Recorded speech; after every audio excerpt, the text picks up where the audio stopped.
Let me do some quick maths. 27.4 times 365.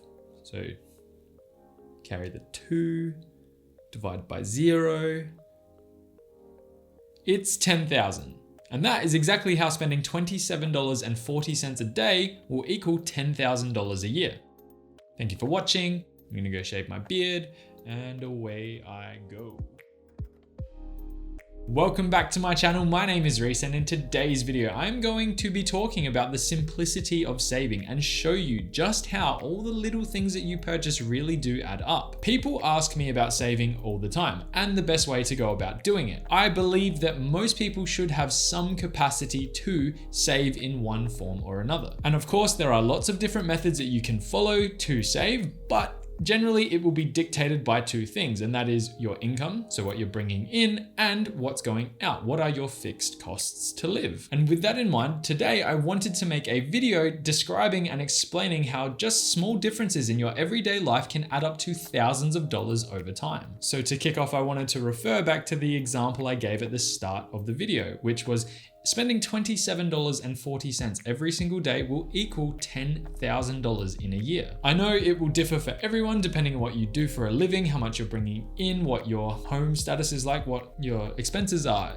I understand that, but I just wanted to use the $10,000 mark because it's a pretty attractive number. It's a nice round, even number that people definitely, from what I see in the world, a lot of people could probably achieve this by making some small adjustments to their day-to-day lives. $10,000 as well is not an insignificant number. It's something that I think a lot of people would feel pretty comfortable trying to save. It's not overwhelming. And I think if they did achieve that number, it would feel pretty damn good because you can do a lot with $10,000. Saving is a process which overwhelms people, and it can be daunting for so many different reasons. One example that really comes to mind is comparing yourself to friends or family and the rate that they save at. And I guess the thing that you need to take from this is that it's not a race against them and you're not competing against them. You're running your own race and you are trying to smash your own goals. There will be people who earn a lot more money than you, and there will be people who earn a lot less money than you. It's the age old, there's someone in a better position, there's someone in a worse position. You have to run your own race and do the best you can. The problem that comes from comparison is it's the thief of joy. I love that saying. It's the thief of joy because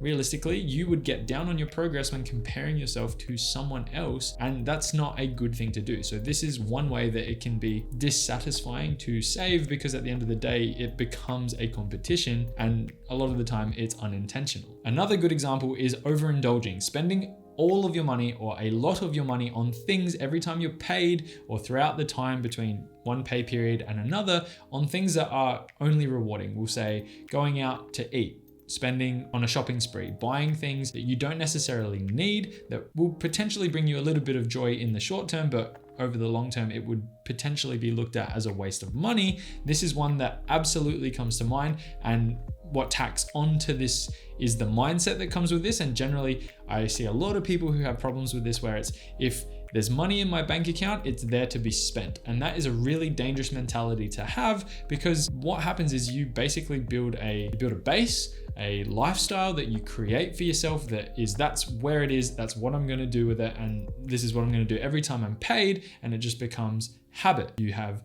bad impulse control, you're not disciplined with your money, and the outcome generally sees people living paycheck to paycheck, potentially struggling. I don't want to speak on behalf of people, but I do see this with a lot of people I interact with. I've got plenty of friends, and I'm not throwing any of them under the bus. They can live their life exactly how they want to, but I see this happen often. And when shit hits the fan, that's the word I'm going to say. That's the way I'm going to say it. When shit hits the fan, they don't have money to cover emergency expenses. And I'm going to actually touch on something that happened to me recently later on in this video. It is in my opinion, a better way to live your life, having less weight on your shoulders when it comes to how you're going to pay for things in an emergency, and changing your ways from spending all of your money. I'm not saying don't spend your money on things that you like and enjoy. I'm not telling you to hoard your money. I'm just telling you to be a bit more wiser with some of it so that you don't get caught out unexpectedly. So with that example out of the way, I'm going to jump into some examples now to show you how you could make some small changes in your day-to-day life to build that $27.40 a day, with the outcome being potentially a goal like saving $10,000 in a year. And I think I can use some very simple examples to contextualize exactly what I want to portray. You'll be able to take what I'm about to go through and branch it out into your own world, your own reality, where you are in the world and how it affects you personally. And I'm going to start with food and drink spending. If you work a job, which a lot of people work a job, I guarantee that you spend money on food and drinks at work at some point. It might be coffees in the morning, it might be breakfast, lunch, drinks after work, whatever it may be. This comes up in a lot of content all around the world. And I've seen a video recently about a person who, it was a TikTok, and you might see it pop up in future videos. He talks about it as if it's the monetary value that's the problem. So I'm buying a coffee at work, I'm gonna save $4 if I don't buy that coffee today. And his argument is if you don't buy that coffee now, it's gonna be $4. So what? Over the course of 10 years, it won't be $1 million. You're never gonna get rich by not buying the coffee. He argues you should increase your income. And while I do agree with that, it's not about the $4. The reason why people say stop buying coffees is to build a habit. It's all a mentality thing. If you don't buy that coffee today and you think about the process of what you would have to go through and you put value on that $4, whenever you go and buy other things that you don't necessarily need, or you go out to purchase things you don't necessarily need, the same process occurs. And this is very powerful. If you take anything from this video, understand this. It's not about the $4. It's not about avoiding the coffee. It's building a habit, questioning if you actually need to spend money on that thing. And then from there, you continue to build these habits, resulting in you saving money in the thousands of dollars over the course of years. Back to that example about food, work, drink, and stuff like that. I know a guy at my work who buys 2 coffees a day, lunch and dinner. And if we go out for drinks after, as a team, I might buy 1, whereas he will drink quite a few. Absolutely, all the power to him. Live your life exactly how you want to. But with that being said, if he wanted to save 10 grand and he wasn't able to do that,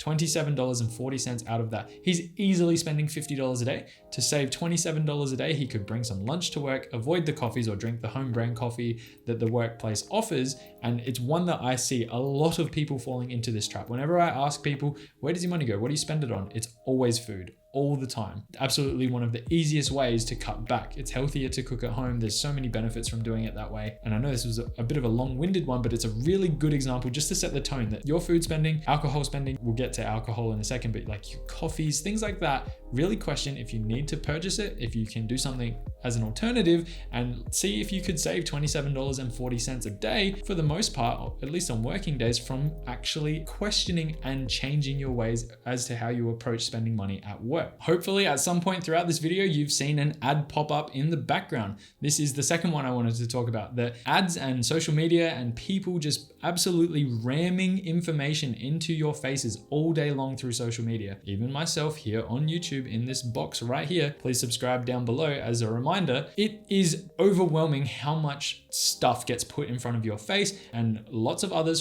fall into the traps of basically the blueprint that these social media companies build of you, and they advertise you with products that you know that you want to buy. And then you eventually buy these products, and the outcome is you've spent your money on things that potentially you shouldn't have ever needed to spend that money on. So another one is being cautious of the money that you're spending on absolutely directed advertisement at you, because advertisers know you better than you and what you want and what you want to spend your money on. So another one's to be cautious with, social media, online ads, and the things that are being targeted towards you. I guarantee a lot of people will resonate with this one, and I'm going to say it, and I'm just going to say it. Uber Eats. I am shocked at the number of people who spend money utilizing this service when it is not necessary whatsoever. I cannot believe how much money people spend through Uber Eats. Don't be lazy. Go pick up your food. You'll save a bucket load of money. I don't even use the app. I've never used the service once. I just know how much people use it and how much it is costing them, because they keep track of it and they tell me, and they can't believe it themselves. An obvious one that needs to kind of be said is overdraft fees, late fees, or credit card fees. Anything that you basically have unnecessary debt of. And I know, again, that everyone's in a different situation, but if you're someone who uses a credit card and then only pays off the minimum and then gets charged interest each month, make sure you pay that debt off. If you can't buy at least one of it, but lots of people use the rule of 5, if you can't buy at least 5 of it, you can't afford it. Don't buy it. If you have a credit card and you can't afford something in particular, you can't afford it. If you have a credit card, it's there to be used, and a wise credit card user will only use it if they have the money in their bank account ready to pay that off immediately. Such as myself, I've put over $150,000 through my credit card in the last 3 years, which have given me a lot of bonuses through frequent flyer points, the airline that we have here in Australia. Seriously, I've never paid a single fee for having this card. The card is also free. I would not pay to have a credit card because the fee is not worth it. In general and in simple terms, if you are someone with a credit card and you cannot afford to purchase something, the credit card is not free money. It is still your money just being delayed, and it's going to cost you even more in the long run if you're paying fees on top of it. And probably the biggest and most common one that I see is alcohol spending, whether it be a night out on the town or just having casual drinks in the fridge for when friends come over. Alcohol will drain your bank account. I'm not even going to touch on health related topics and alcohol. I'm talking specifically from a monetary point of view. You need to understand that alcohol is an expensive thing. It consumes people's lives. I know so many people who have gone from a casual drink on a weekend to having a drink with every single meal, to the point where they drink frequently enough that you could call them baseline alcoholics.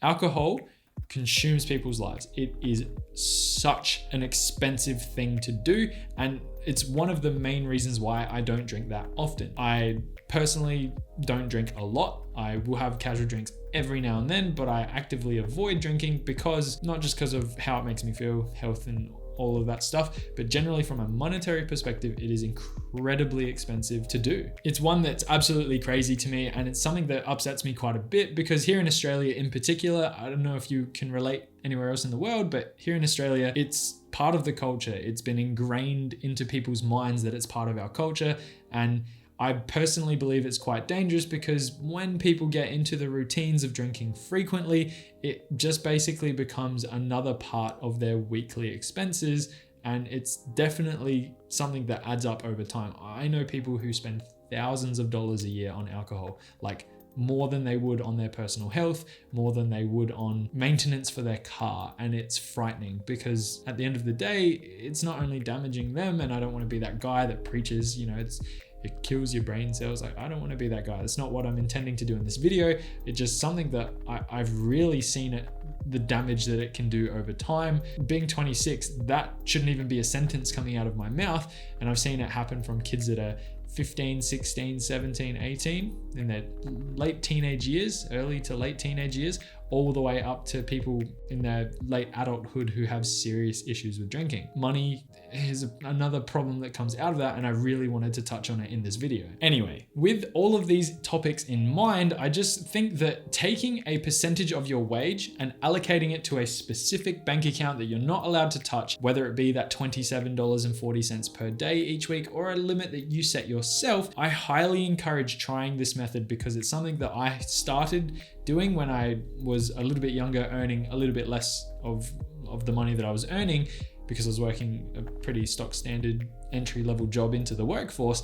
And what I did was, I took a percentage of my wage, put it into a dedicated bank account, and then I had the rest of the money left over to actually spend and enjoy myself, enjoy my life, do whatever I want to do. It's not the age old, don't do anything with your money anymore, just save all of it. It's break it up, find the balance, and find a way that allows you to save what you want to save to achieve your goals, or just have a savings routine in general, and you still get to spend some of your money to live your life. It's one thing that I really truly believe will make a life-changing amount of difference in your life. I don't even have the words to describe how beneficial I can see this being, because I myself have been fortunate enough, I'll say smart enough, to make good decisions with my money based on influences in my life, and the outcome has been, here's the prime example. Last week, I was driving to work. I work 1 day a week from where I work, which is quite far away from my home. It's about an hour and a half drive each way. That's why I only do it 1 day a week. And I got to work. I was like maybe 2 minutes from my job, and I got a flat tire. Heard it go in the back of my car, freaked out. I was like, what's going on?